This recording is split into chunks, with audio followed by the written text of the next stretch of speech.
Snap Studios. And if you are watching this video, either I'm dead or I'm in a very, very, very bad situation. She said, oh my God, I can hear gunshots.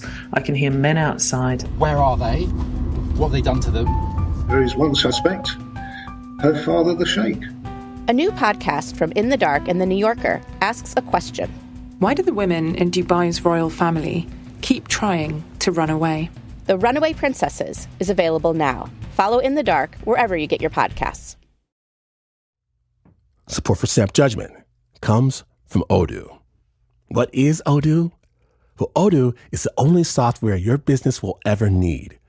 Featuring a suite of integrated business applications, Odoo connects your business operations together so you can get more done in less time. Odoo has apps for everything: CRM, accounting, sales, HR, inventory, marketing, manufacturing, you name it. Odoo's got it. To learn more, visit odoo.com/snap. That's odoo.com/snap.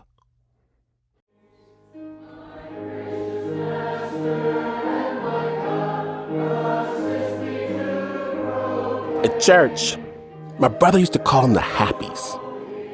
Rosy-cheeked smilers would look down at us and say things like, boys, hard work always pays off. And you know, the cream rises to the top. But the worst one, the good Lord will never give you more than you can handle. My brother grew livid, furious every single time because we lived in a world where the little sayings didn't always apply. A world where you could be punished for doing the right thing.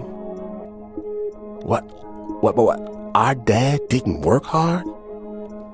14-hour days hard? You think the cheat code for people like us is just a little bit more elbow grease? Get out of here. But I wasn't mad, really. I was more envious because I wanted to be just like them. Grinning, ignorant, certain, with a warm belly full of roast beef, talking about lazy people from the comfort of a lazy boy recliner? Yeah. I want to be happy too. But now I wonder if maybe my brother had it right all along. And today, on Snap Judgment, we're going to cross continents, cross commitments, sacrifices for one man, one story, to see what happens when the right thing goes wrong. Snap Judgment proudly presents No Good Turn. My name is Glenn Washington. We're going for a ride, and in just a moment, I want you to ask yourself, what would you do? What would you do when you're listening to Snap Judgment?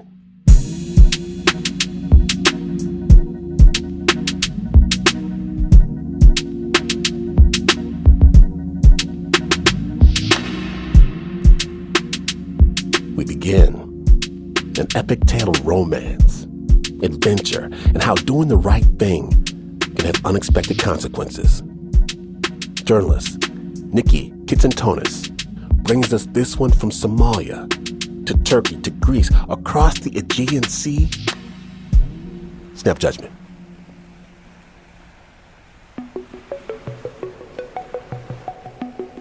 It's dawn on the Greek island of Lesbos. A young Somali man steps onto a dock. His name is Hanad Abdi Mohammed, and he's being escorted by the Greek Coast Guard. No one told me what I did or why I was being held. Hanad is taken to a police station. They wrote something on a piece of paper and asked me to sign it, so I signed it. Then they told me they were taking me to an interview location. Once we got there, they handcuffed me and blindfolded me. Then they interrogated me, but I calmly answered them, same as I had before. At that point, I felt like I'd failed, that I failed myself, failed Faiza and the kids, that I made the wrong decision. and I felt my life going into darkness. Did you know from the beginning that it was something special? Can you just describe that first time? 7 years earlier, Hanad was living in Mogadishu. He was a driver for his uncle, who'd raised him after his father died, and who happened to be a big figure in Hanad's clan. Yeah, he's the spokesperson for our clan. And one day, he was driving alone down the street when he saw a girl with a niqab covering up her face. And I asked her if she needed a ride. She said yes. Once she was in the car, we started to chat and exchange numbers. We added each other on social media. When we first met, I couldn't see her face, but then I saw her photo and I was interested. Her name was Faysa. We both decided to continue talking and getting to know one another. Hanad is shy when he's describing their first date. There's a place in Mogadishu where young people go that's like a garden. That's where we met.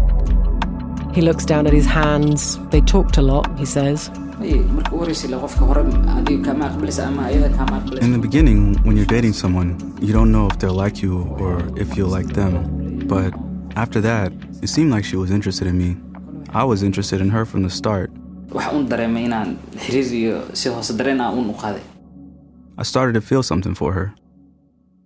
Hanad loved Faysa's sense of humour, her gentle manner, her smile.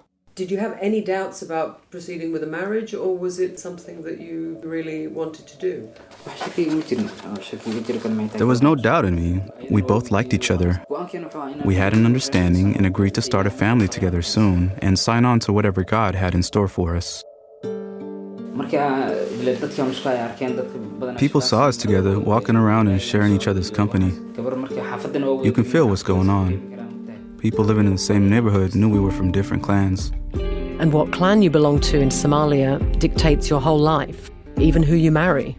When my uncle found out that I was in a relationship with her, he became upset. At that point, Faiza and I had agreed to get married. I told my uncle directly, "Uncle, I want to marry that girl. We're in love." We had a big fight. He told me Faiza is no good for me. You're from a stronger clan. He's from a weaker one. He said, "I'll give you a girl from our clan who's great and is worthy of you. That's who I'll pair you with." His uncle arranged a marriage with a woman from his clan, and he made it clear that it was Hanad's duty. I was married to her for a short time. I think it was a matter of 7 to 8 months. It wasn't anything like a marriage. We just lived together. I wasn't satisfied, and it wasn't my choice. I felt so bad that I even stopped going to work for my uncle. And how did that end? My uncle said that I had been cursed. He sent me to a place where they would read Quran on me. A strict religious school in this large, imposing building, patrolled by armed guards at all times. It wasn't a place I was happy to be. You were always under their control. There's a set time to sleep, set time to start studying Quran. After 2 months there, his uncle finally came to see him. It was my aim to get out of there. I told my uncle, "Look, things are better now. I'm calm. I'm feeling better." I convinced my uncle, and they let me leave. After I got out of that place, I began to think. I looked at my uncle, who I'd given my life to, who I worked for and had helped so much. I came to the decision that I had to get away from him by any means if I was going to have my own life. After Hanad went home, he started secretly planning to get as far away as possible from his uncle and his arranged marriage. But first, he needed to see Faysa. I reached out to a friend of mine who knew Faiza's family because I wanted to ask Faiza's dad for her hand in marriage in a traditional way. I was able to get in touch and request her hand. Her father brought the matter to Faysa. She knew that I was fighting my family for her. She convinced her family that she wanted to be with me and they should give their blessing. It was a small wedding. The wedding wasn't the important part. There was a small ceremony in the home. Her family gave us a sweet send-off. And then that evening, I took her to our new place.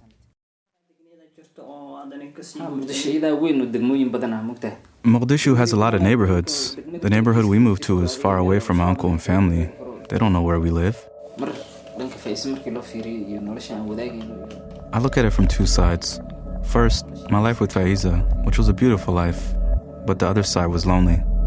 On the other side, I had left the only family that I knew, and now I had a lot of responsibility. One day he came back from work and he found Faysa in the kitchen. He could tell something was up. She made me a nice dinner and she said, "I have a beautiful surprise for you." She said she was pregnant. Praise be to God, I was excited. All the struggles and problems that we went through were washed away by the thought of having children. Their first child was a girl, and over the next couple of years, their family grew. One boy and two girls. But without his family connections, Hanad really struggled to find work. He cycled through jobs. And just when he thought he'd gotten out of his uncle's grasp, he started receiving messages through the clan telling him to leave Faysa and to come back home. And then there was a whole new threat to deal with. The pressure I felt and the danger my life was in were real. The insurgent group Al-Shabaab was trying to recruit him. They said anyone who votes isn't a Muslim anymore. They knew my uncle, who was in politics. They knew I'd been his driver. I felt cornered. You know, you hear about young people who made it to Turkey or to Europe. You don't know what they went through. You don't know what the journey will be like or how much they paid. All you hear is so-and-so left. I made the decision that if I found the chance to leave, I would take it. Hanad's chance to leave Somalia came pretty unexpectedly. An older cousin of his was travelling to Istanbul for medical treatment and he needed a companion. He had kidney stones. He wanted me to help him on the journey and get him to the hospital. Hanad knew that if he made it to Turkey, he could take a boat across the Aegean Sea to Greece, seek asylum there, and then work to bring his family over. I thought that I would get out of the trouble I was in. But when he told Faysa, she was not convinced. She said to me, "You want to leave me after everything I did to be with you?" She stood her ground, said that whatever God has in store for us is best and that I should stay here. She worked hard to change my mind, but I told her that I felt like we had a good chance to change our lives for the better. The night before his trip, Hanad sat down for dinner with Faysa and the kids. I felt the need to have a nice dinner at home. You can imagine it was a difficult situation. A lot of unknowns. The kids didn't understand. That night she was crying, angry, and upset. In the end, she allowed me to go, but I knew that it was heavy for her to take. Early the next morning, Hanad left Somalia. I was fearful, but not for myself. I thought to myself, what will happen to my wife and kids after I leave? What will they do when I'm away? Up until then, I had only thought about how quickly I could make the trip. In Turkey, Hanad was just one of many Somalis hoping to go to Greece. There were challenges. I knew people who turned back. COVID was around. But despite all this is what I had to do. I had to make this journey. There was just too much at stake. After his cousin left the hospital, Hanad left Istanbul too, heading for the coastal city of Izmir. But even there, his uncle had eyes on him. There were people who saw me and knew my uncle. That's how he figured out I was in Turkey. There were Somalis trying to convince me to return, saying, "Your uncle needs you. You need to go back to your uncle." It would have been easy for my uncle to come there and make me return. I told myself I had to get out of there before my uncle came and got the police involved. Hanad learned about a beach where human smugglers loaded their boats, charging desperate people thousands of dollars for the crossing. That morning, I was told a boat was leaving. I said, "I'm ready." From the start, I've been ready. I didn't bring a lot of clothes. I didn't even have a jacket. I was brought to a place where they had other Somalis. There were about 8 people there. I was the 9th. We were put on a truck, and when we got off, we were close to the sea. Hanad joins a crowd of refugees from African countries, men, women, and children, all hoping to make the crossing that night. We got there around 3 in the afternoon. After evening prayer, when the sun began to set, we were brought to shore. We saw some Turkish men near the water getting a boat ready. We made our way out once it was dark, around 10 or 11. The boat is a small black dinghy made of plastic. Everybody starts to load in, smugglers holding guns on either side of the crowd. There were 5 men there. They were speaking in Turkish. You could feel that this was a risky trip, completely illegal. One of the smugglers asks Hanad if he speaks any Turkish. Hanad does, so the smuggler tells him to sit down next to the steering wheel. 4 of the smugglers stayed behind on shore, and 1 came with us to drive the boat. This driver, a short young man, squeezes in next to Hanad. He starts the engine and begins to pilot them towards the open sea.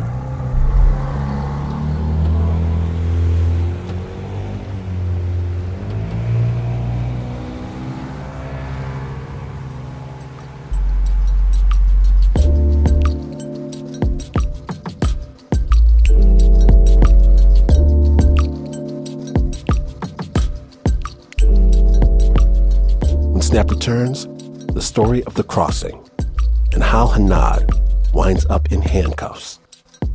Stay tuned.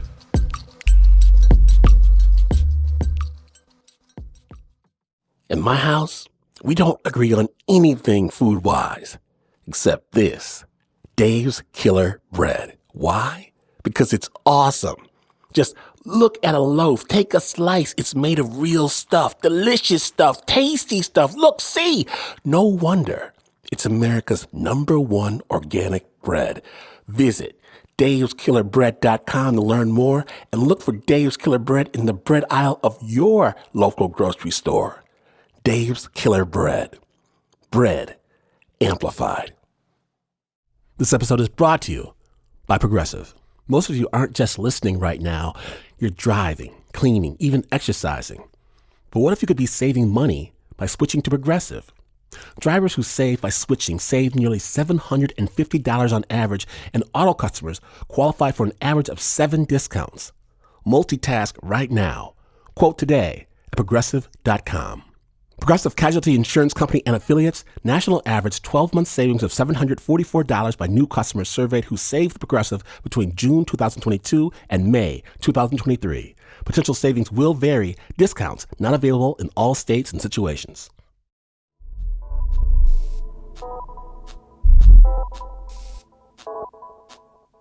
Welcome back to Snap Judgment, the No Good Turn episode. Just before the break, Hanad and his 33 fellow passengers are crossing the Aegean Sea on a flimsy plastic boat, led by human smugglers who are just about to betray them. Snap Judgment. It was windy that night. We were in complete darkness. There were women and children on the boat, and they started yelling and crying once we were in the water. I was afraid too. Yeah, I was one of those people. I had never been on a boat before. The sea started getting really choppy, but we had nowhere to turn back to, nowhere else to go. Only forward. After about half an hour, the dinghy slows to a stop. The smuggler piloting the boat turns to Hanad and says, "Take the wheel. You're piloting this boat now." I was horrified. I was counting on this man to take us where we were going. I didn't think that one of us would end up having to drive the boat. He started a fight with me and took out his gun. He struck me across the face and forced me to take hold of the boat. At the same time, he was on the phone with someone, so I knew there must have been another boat nearby. Another vessel appears out of the darkness. He then jumped on board to leave with them. The other boat speeds away. The smugglers have abandoned them at sea. People were screaming and praying all around me. I just grabbed the wheel, but I was afraid. I didn't even know a lot about boats. Thought that if I didn't put my hand on the wheel, it might turn off. Maybe the boat could flip over due to the weight of the engine. After a while, the motor shut off. Just like that, it turned off. We tried to work together to kickstart it. I couldn't get it to turn back on. A few people pull out their cell phones, panicking. They want to go back to Turkey. We decided to call the Turkish Coast Guard to come to our location. After a while, they answered and said they'd be coming for us, but we didn't see anything.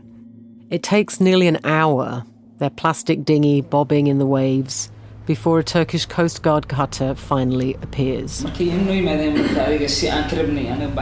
didn't do what we expected at all.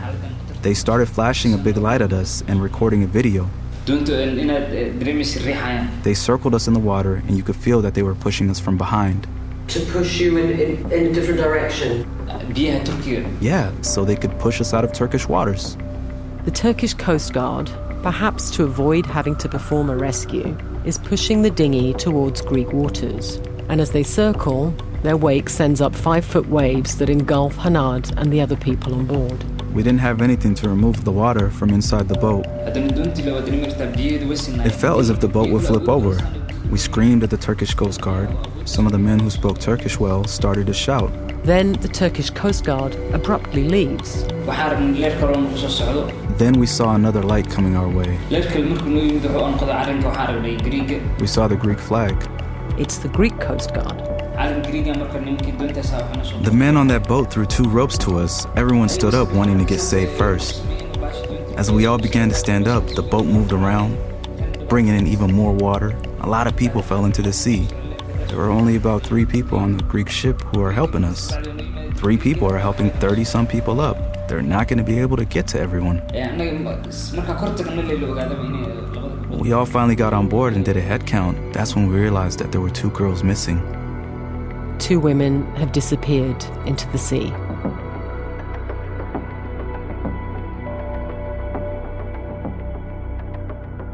It's dawn when the ship pulls into port on the Greek island of Lesbos.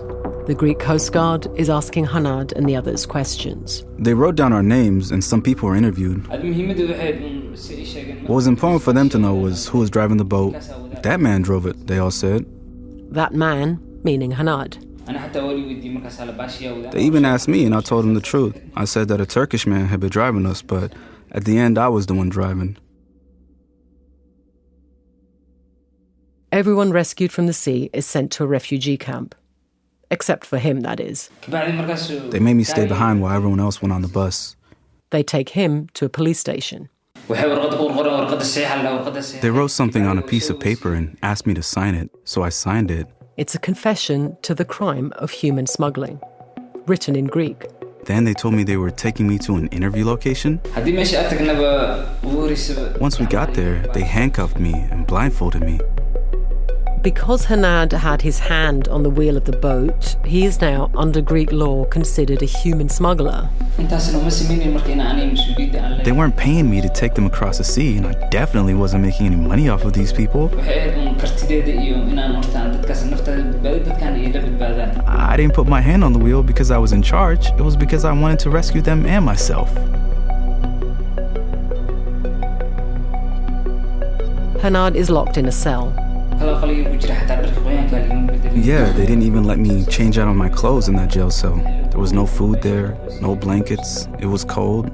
I was absolutely miserable. After 5 days, he's sent to prison, where he's finally able to make phone calls. But he can't bring himself to call Faysa.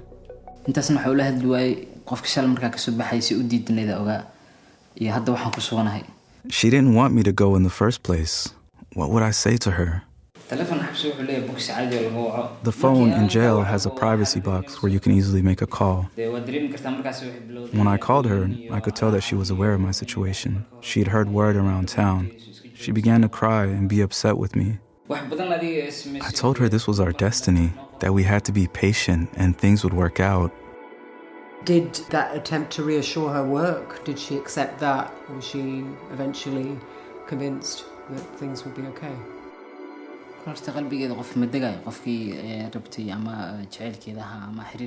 The person who was her love and partner in life is now in prison. How can her heart rest? Hanad is taken before a judge to receive his sentence. Greek policemen on either side of him. Once you're put in prison and have your freedom taken, your hands are bound. They already believe you're guilty.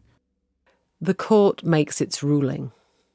And when Hanad is sent back to prison and given a translator, he finally understands what the judge has said. I didn't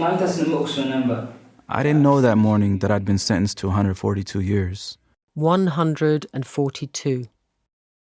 That's 3.5 years for every person on the dinghy, plus 30 years for the 2 women who died at sea. Greek authorities basically use these harsh sentences to try and discourage illegal migration, but more often than not, it's the migrants who end up taking the fall.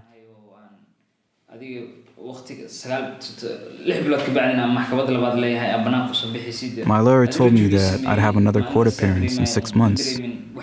He tried to give me hope that day, but when I got to prison, I talked to people who had more experience and who knew the system really well. They broke it down for me. That's when I felt the weight of my situation. I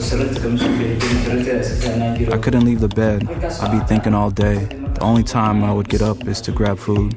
The rest of the time, I'd be lying in my bed, just thinking. So when you actually ended up speaking to Faysa to tell her the sentence, what did she say? I didn't tell her myself, but I didn't have the strength to do that. I think someone in my family told her. When she heard what happened, she fainted and was taken to the hospital. And then, the first time I talked to her, she got very upset with me. She was like, "You shouldn't have done this. I already told you this would happen. Why didn't you stay?" You know? She was angry. She would hang up on me, and then I'd have to call her back. It was just a hard situation.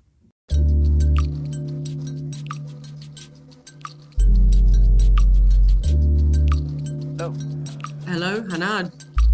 How are you? How are you, Hanad? Good, I'm fine. Who? When I spoke to Hanad in prison, it had been nearly 2 years since his sentencing. 3 years since he last saw Faysa and his children. This prison is made up of 10 rooms. I think each room there's about 20-something people who sleep there. He reads books, trying to improve his English, and every few months he's able to call Faysa and ask about the kids. The oldest is in Quran school. We're Muslims, so it's important for us to ground our children in faith. What's important for me is to know about their health, how they're living, and what's been new for them. I also want to tell them what life has been like in prison for me, and what I think will happen in the future. News of Hanad's extreme sentence has become something of a talking point in Greek politics, with a group of legislators in the European Parliament lobbying on his behalf. 2 lawyers specialising in migration cases have been representing him pro bono. This law that sends to the prison all these people is an absurd law. It's a law which... My lawyer arrived. He told me that on Sunday we'll meet at the police station.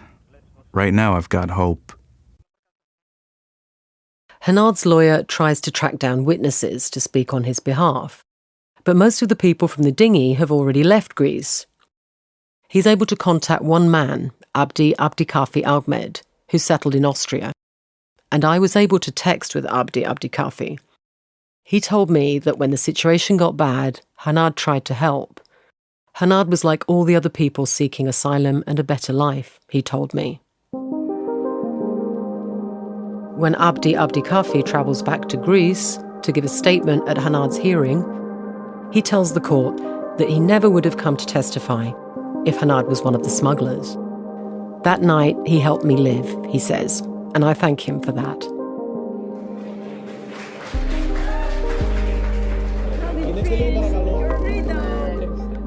When Hanad wins his case, he hugs his lawyer.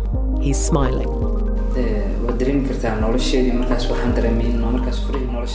It was like I had received the keys to life. Everything changed. The hope that I had lost came back.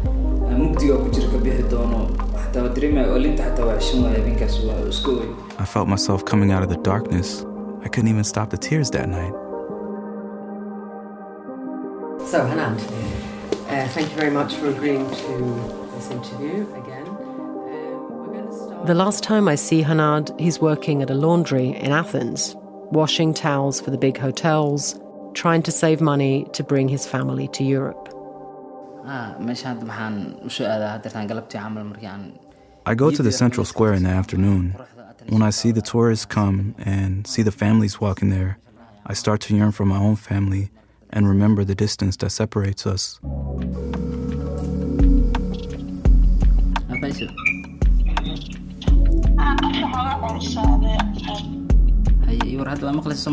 He and Faysa still talk for an hour or two every night. She had so much patience with me. She watched me get a 142-year sentence. She waited for 2 years while I was in prison. I swear to Allah, I'm ready to do anything I can to make her and my children happy.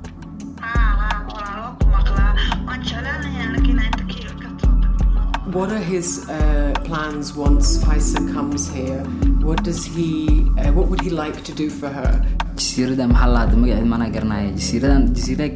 I'd like to take her to one of these Greek beaches, Mykonos. I'd like to show her a beautiful life one of these days.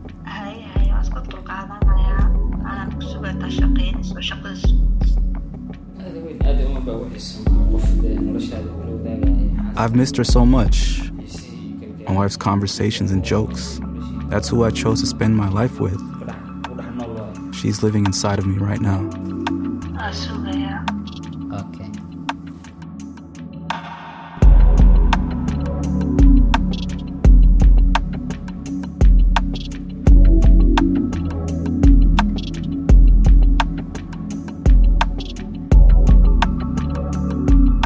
Thank you, thank you, thank you. Hanad and Faysa, for sharing your story with us. We hope with all our hearts that you will be together soon. That story was reported by Niki, Kitsantonis. Hanad's translation was read by Said Shaiye, with additional recording by Daphne Tolis. Additional translation by Abdi Mohammed. The original score was by Lauryn Newson. It was produced by John Fecile and Niki Kitsantonis. Storytelling with the Beat continues right after the break. Stay tuned.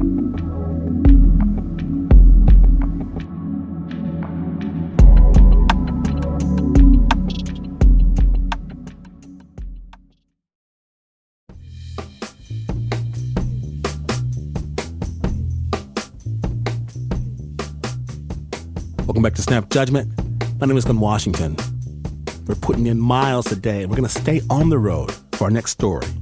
Traveling overseas during the swinging 60s when storyteller Richard Hatch was but 12 years old and head over heels for the cool girl at the local American school.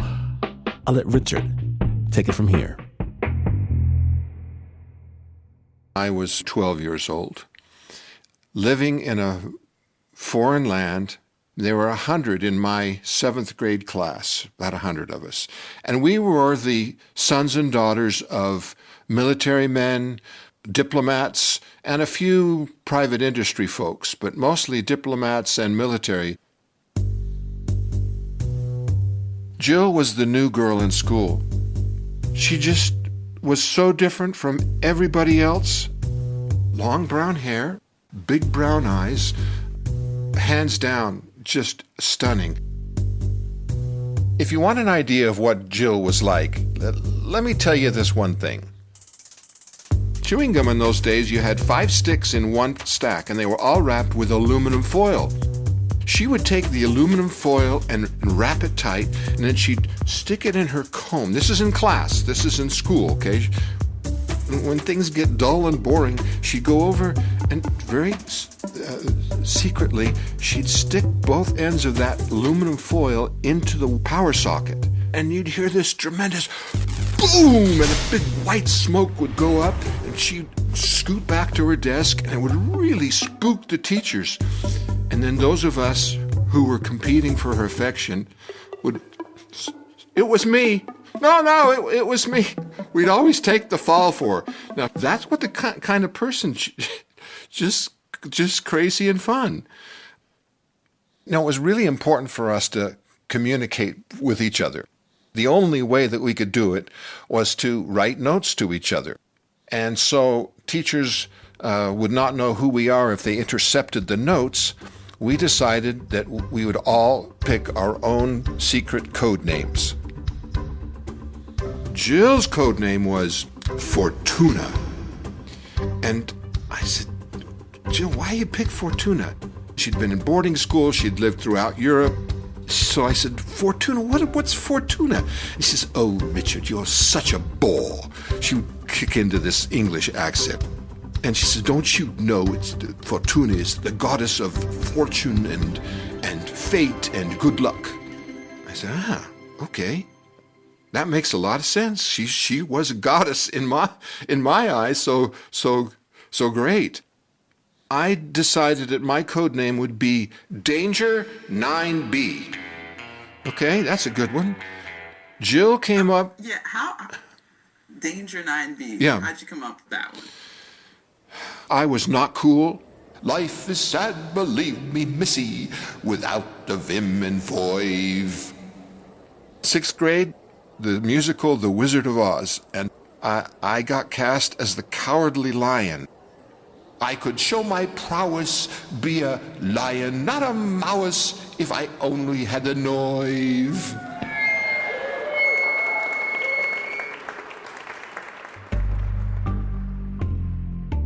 I had a rival, and his name was Mitch. Mitch's code name was Diablo, which I thought was so appropriate. He had the looks, he had the charm, and he could cite poetry. It was tough competition. Jill, I think she was gravitating to him, so he was the one I knew I had to beat.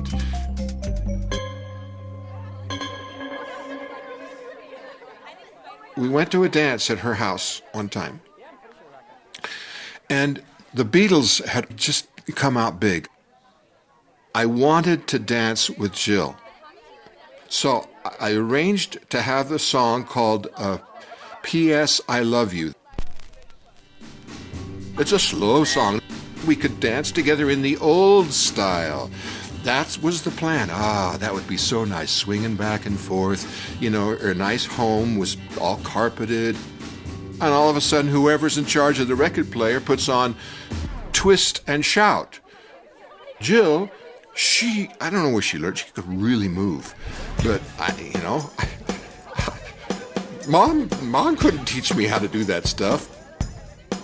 So, you do your best, but I'm just devastated. And you can't have a conversation because the song is the rowdiest one on the whole record. The tables have turned, and Diablo is probably struck again. It had to have been him that put on Twist and Shout because he knew it was my dance. My plans are totally tattered. I have no idea what the next step is going to be. I got to come up with something that's going to turn the tables on Mitch, give me a little bit more of an advantage, because up to this point, so many things were not working out.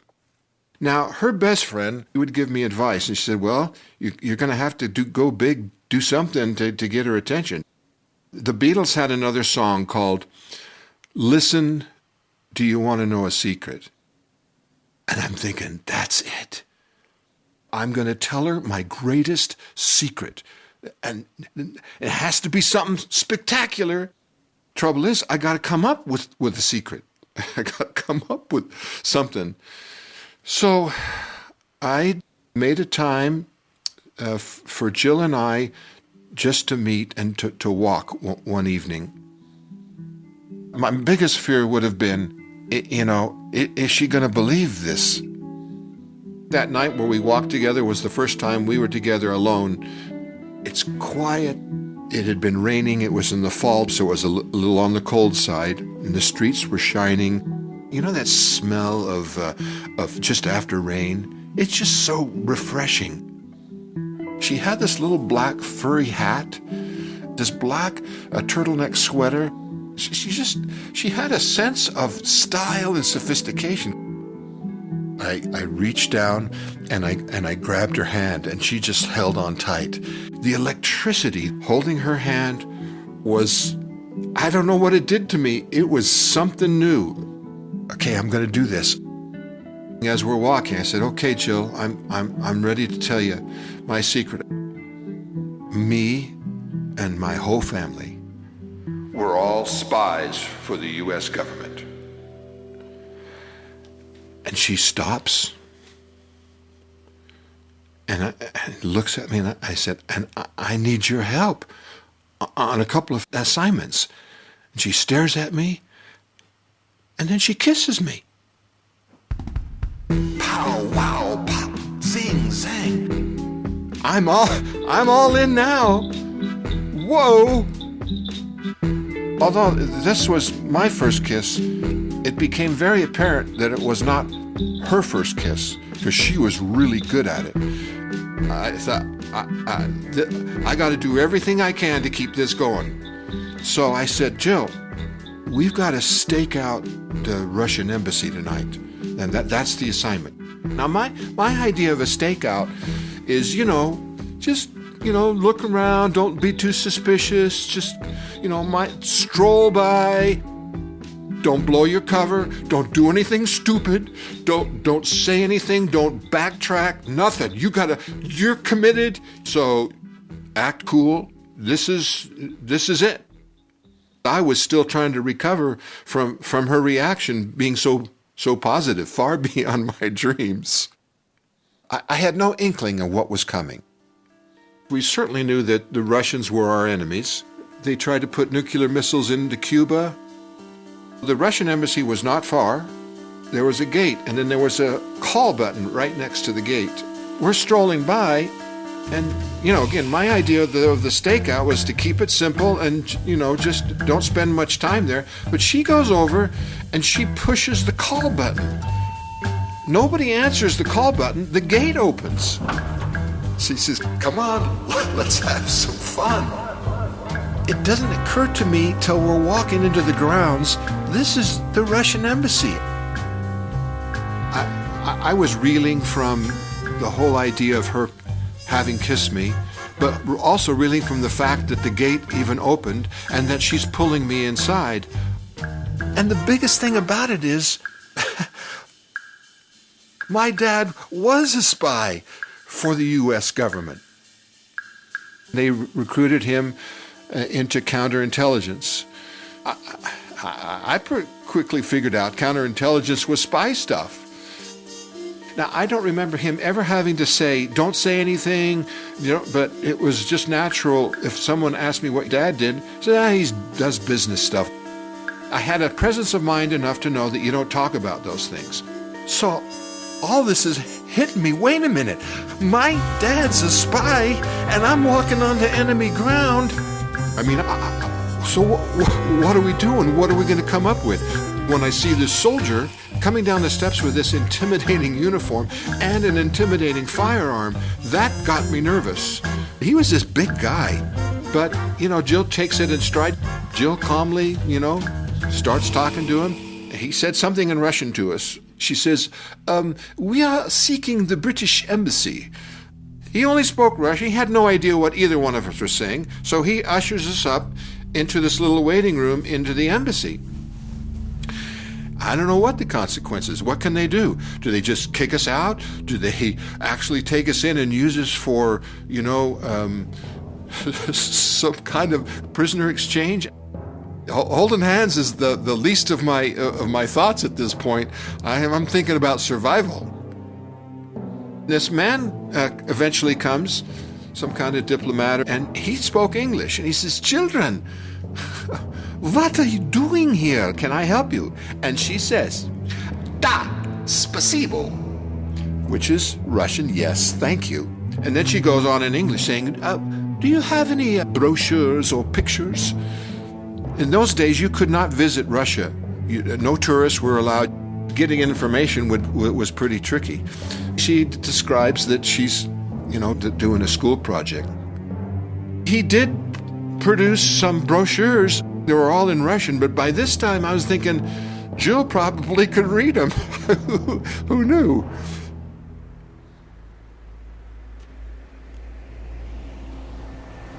At the end of that, as we're walking out of the embassy, it was time to get her home. So It's such a stupor. I don't remember how I got home from her house, but when I finally did arrive, there was my dad waiting for me.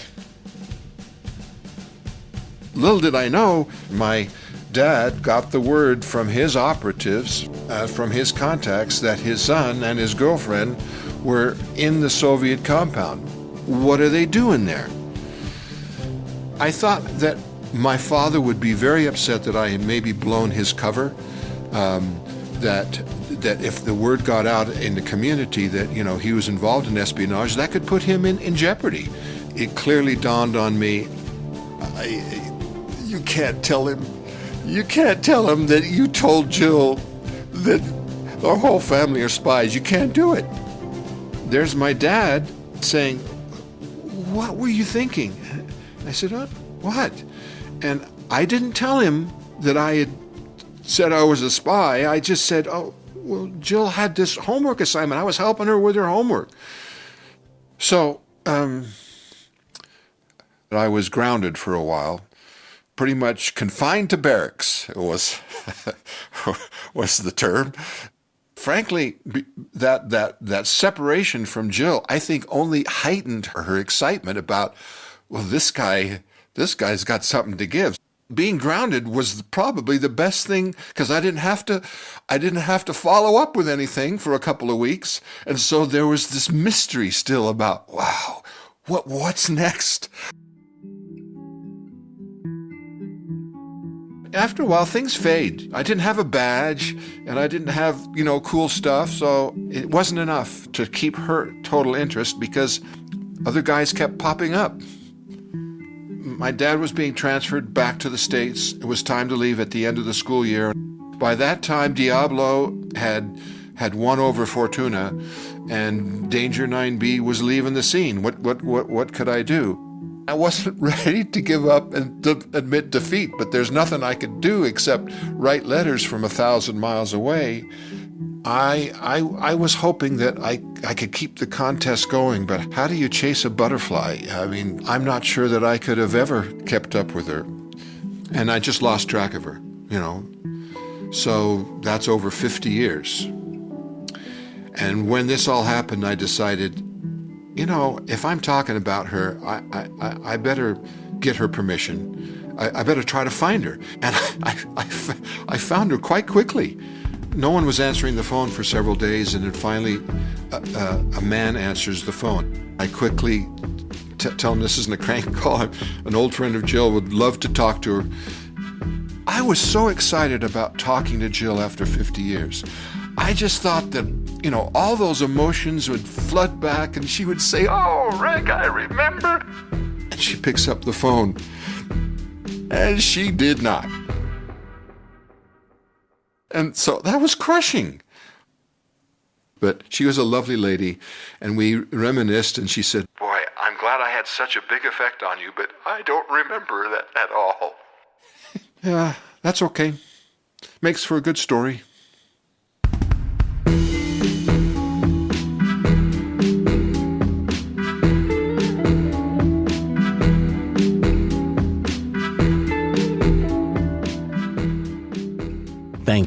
Thank you to Richard Hatch, a.k.a. Danger 9B, for sharing your story with Snap. Rick is back in the U.S. of A. And while we have it on good authority that he hasn't gotten into any spy capers of late, he is putting the finishing touches on a kid-friendly memoir about his travels abroad.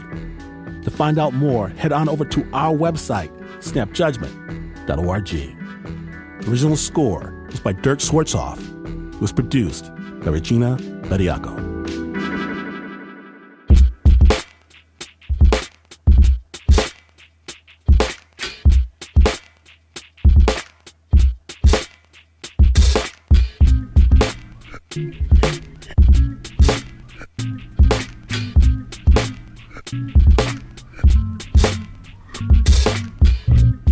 Do you know what we never outgrow? Bedtime stories.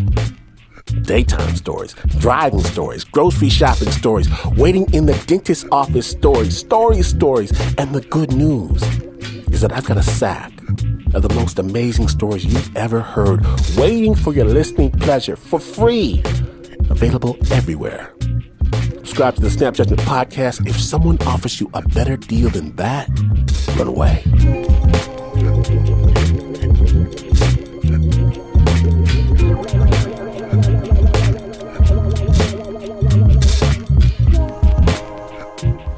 Snap is brought to you by the team that endeavors mightily to walk the straight and narrow path of righteousness, except for the Uber producer, Mr. Mark Ristich. He endeavors to do other things.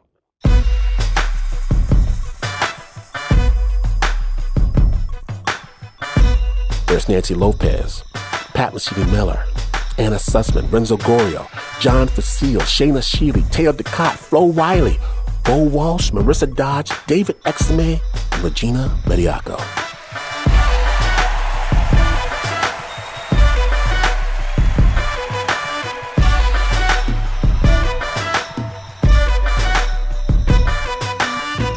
And this is not the news. No way is this the news. In fact, you could have no worries at all with your each and every whim attended to and be nowhere at all, because that's not even reality. And even then, you would still not be as far away from the news as this is. But this is PRX.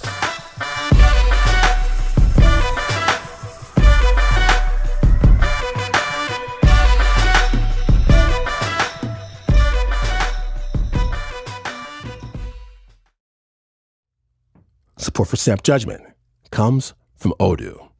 What is Odoo? Well, Odoo is the only software your business will ever need. Featuring a suite of integrated business applications, Odoo connects your business operations together so you can get more done in less time. Odoo has apps for everything: CRM, accounting, sales, HR, inventory, marketing, manufacturing, you name it. Odoo's got it. To learn more, visit odoo.com/snap. That's ODOO.com/snap.